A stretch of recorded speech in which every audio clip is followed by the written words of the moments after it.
हाल ही में अजमेर के युवक की कैमरून अफ्रीका में हुई मौत का मामला सामने आया था, जिसके बाद मृतक के परिवार ने हरिओम ट्रैवल्स नामक कंपनी के संचालक सहित अजय रोहरा पर हत्या का आरोप लगाया था।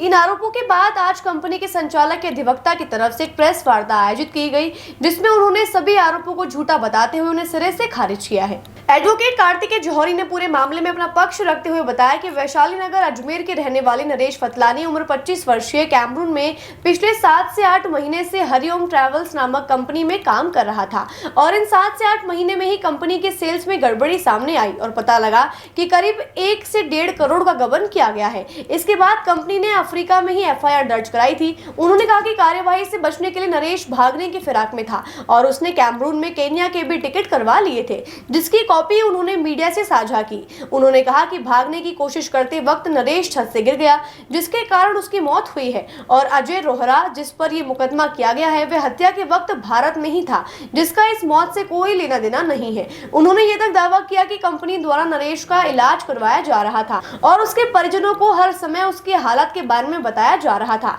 इसके बाद उन्होंने कहा कि कंपनी के निर्दोष साबित होने के बाद वह मृतक के परिजनों पर मानहानि का दावा भी करेंगे। पुलिस को जो भी सबूत वगैरह देने हैं, जो भी बताइए क्या काम है। इस पे थोड़ी एम्प्लॉई है, थोड़ी हो बताइए कंपनी के रिप्रेजेंटेटिव है।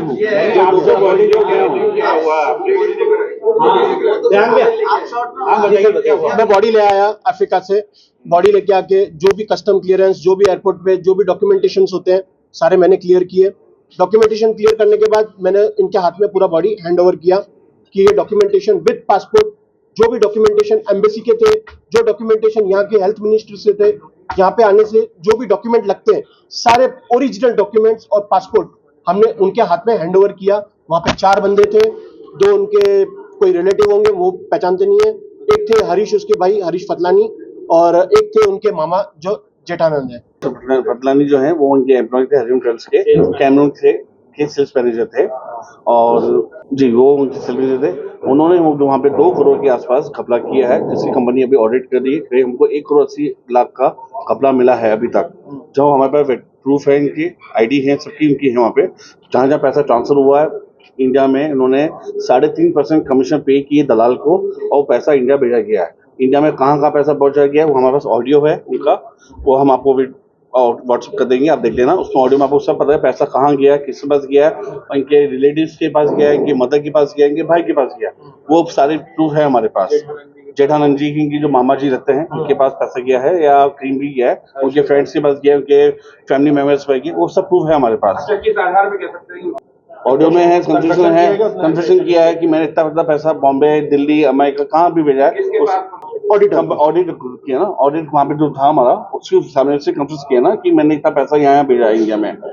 उसमें उस बंदे का नाम भी लिया गया, उसका मोबाइल नंबर भी डाला गया, जबकि मोबाइल नंबर फेक था। वो हमने कॉल किया, वो नंबर फेक था। तो दूसरे दिन वो सुबह उसने भागने की कोशिश की और उसकी पैर फिसल के बिल्डिंग से जाके डेथ हो गई। एफआईआर दर्ज हुई है 28 जुलाई। कितने दिन क्या किया इसने? वो ये हॉस्पिटल में एडमिट था, ट्रीटमेंट चल रहा था 14 दिन तक, जिसके हमारे वीडियो भी है। इनके मदर, इनके ब्रदर डेली वीडियो कॉलिंग करते थे, देखते थे कि हमारा बेटा कैसा है, कितनी हालत कंडीशन बुरी है, सही है, सब उसमें देखा हुआ है। और उनके पेरेंट्स की भी फोटो है, वीडियो कॉलिंग करते हुए, वो भी सब देखा गया उसमें। हमने कंपनी की तरफ से उनको मेल भी भेजा था कि आप यहाँ पे आइए, कंपनी के खर्चे पे आप आइए। 2 जने ब्लड केस जो भी हैं, उनका भाई या मदर जो भी आना चाहे, कंपनी ने सब बोला गया है कि आप यहाँ पे आइए। कंपनी आपको इलाज किसने कराया? कंपनी ने करवाया है पूरा। ऐसा कुछ भी नहीं है, ये झूठे आरोप है, जिसका हमारे पास प्रूफ है। उसने किया कि भाई मैंने इतना घपला किया है।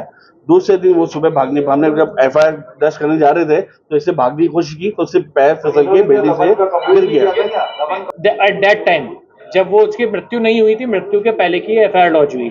इस पुलिस कार्रवाई से बचने के लिए नरेश फतलानी ने भागने की तैयारी करी। भागने की तैयारी के लिए उसने जो है यहाँ पे कैमरून से कीनिया का टिकट कराया और कीनिया से उसके बाद में मुंबई का टिकट कराया और वीज़ा निकलवाया। ये कंपनी को बिना बताए सारी कार्रवाई हुई। सारे पासपोर्ट और कीमती सामान कंपनी के लॉकर में रखे जाते हैं। ताकि वहाँ सुरक्षित रहे, क्योंकि अफ्रीका में क्राइम बहुत है, साथ में लेकर के अलाउ नहीं करते हैं। इसने वहाँ अंदर गया, लॉकर के अंदर इसने कवर खोला, कवर छोड़ दिया, कवर के अंदर से पासपोर्ट ले लिया और ये करीब 4 या 5 तारीख को यहाँ से भागने की तैयारी में था। मीनवाइल जब इसको पता पड़ गया, ऑडिटिंग हो गई, तो ऑडिटिंग होने के बाद में किसी को जाने नहीं देते हैं। जो अजय रोहरा मेन, जिनके ऊपर ज्यादा आरोप लगाए जाने के, उसने मारा, उसने ये करा, उसने वो करा, at that time he was in India only. तो जो वो इंडिया में था, इंडिया से अजय रोहरा के वहां आने तक का वेट कर रही थी कंपनी, और फिर ऑफिशियली जो भी इनकी इंक्वायरी चालू करानी थी उसकी कंक्लूसिव करना था। मीनवाइल ये छत से भागने की कोशिश करते वक्त और नीचे गिर गया, गिर के उसकी जो पहले डैमेज हुआ, बॉडी में इंजरी हुई, उसके बाद उसको ट्रीटमेंट के लिए डायरेक्ट हॉस्पिटल में ले गए। इसकी फैमिली मेंबर्स को हर इंसिडेंट्स का इंफॉर्मेशन देते रहे, वीडियोग्राफ करके, वीडियो कॉल दिखा करके, ईमेल के जरिए, फोन के जरिए, हर तरीके से, और एम्बेसी को भी पैरेलली सबको इन्फॉर्मेशन जाती रही इन सब चीजों के ईमेल से, और हर ईमेल का सीसी करा हुआ है इंडियन एम्बेसी को। ऐसी कोई भी चीज नहीं है जो वहाँ गवर्नमेंट से, अफ्रीकन गवर्नमेंट से, इंडियन गवर्नमेंट से छुपाई गई हो। उसके बाद इन्होंने ये बोला कि साहब आप पैसे वैसे की बातें सब छोड़ो, हमारे बच्चे को ठीक करने में आप पूरा इलाज का खर्चा लगाओ। वो सारे एक्सपेंडिचर्स कंपनी ने उठाए, बिल्कुल बखूबी उठाए, क्योंकि उसको ठीक करके ही पता चल सकता था कि एक्चुअल गबन हुआ क्या है, पैसा कहाँ गया है। उसकी मृत्यु से या उसको इंजरी देने से कंपनी को कोई फायदा नहीं था, किसी को भी कोई फायदा नहीं था। उसके बाद में उसकी ट्रीटमेंट रेगुलर चलता रहा, इनको ट्रीटमेंट की हिस्ट्री भेजते रहे। दूसरा आरोप फैमिली मेंबर्स ने लगाया कि साहब उसकी हत्या 13 तारीख को ही हो गई, जबकि 13 से 15 दिन तक का रेगुलर ट्रीटमेंट उन्होंने देखा। लेकिन ये इसके फैमिली मेंबर्स ने झूठ बोला यहाँ प्रेस के सामने कि साहब हमारे को तो 13 तारीख को ही बच्चा हमारा तो चले गया था और इन्होंने इतने दिन हमारे को पागल बनाया, जबकि उसको दिखाते हुए और वीडियो वगैरह ये सारी चीजें, इसमें फोटोग्राफ भी दिखाई जा रही है। आगे की बताओ ना, आप लोग आगे अब जो है कंपनी को डिफेम करने के लिए इन्होंने जो मिस इन्फॉर्मेशन फैलाई है मीडिया के मार्फत या समाज के मार्फत या सिंपैथी लेकर के और सोशल मीडिया के थ्रू या सिंधी समाज के थ्रू इन्होंने जो एजिटेशन करने का काम किया है, जो आज इन्होंने जो आह्वान करा था एसपी के यहाँ पे आओ ये करो वो करो, वो कंप्लीटली इनका फेल हो चुका है। वो इसलिए फेल हुआ है क्योंकि ये जो आह्वान था इसका आज का, इसके पहले सिंधी समाज को भी प्रूफ भेजे कंपनी ने और एक लेटर भेजा कंपनी ने कि साहब हमारे पास ये प्रूफ है, ये विदाउट एविडेंस एलिगेशन लगा रहे हैं, बट कंपनी के पास में इनफ एविडेंस है, डॉक्यूमेंट्री एविडेंस है जो ऑन रिकॉर्ड है। इसलिए अपनी तरफ से कुछ कर रहे हैं क्या? अपनी तरफ से पुलिस इंक्वायरी पेंडिंग है, पुलिस इंक्वायरी कंक्लूड हो जाएगी। पुलिस इंक्वायरी के अंदर ये सारे एविडेंस देने के लिए अफ्रीका से बंदे को भेजा है, लोकल रिप्रेजेंटेटिव खड़ा करा है। मैं एज ए लीगल एडवाइजर उनको एडवाइस करूंगा, इंक्वायरी कंक्लूड हो जाएगी, पीएमआर रिपोर्ट आ जाएगी जिसके अंदर कोई ऐसी इलामात नहीं आएंगे कि साहब इसको मार के कोई मृत्यु घायल हुई, ऐसा कुछ भी नहीं आएगा। उसके बाद में फिर हम जो है कंपनी जो है वो डिफेमेशन का केस करेगी। क्या लगता है क्यों लगाए इन्होंने आरोप?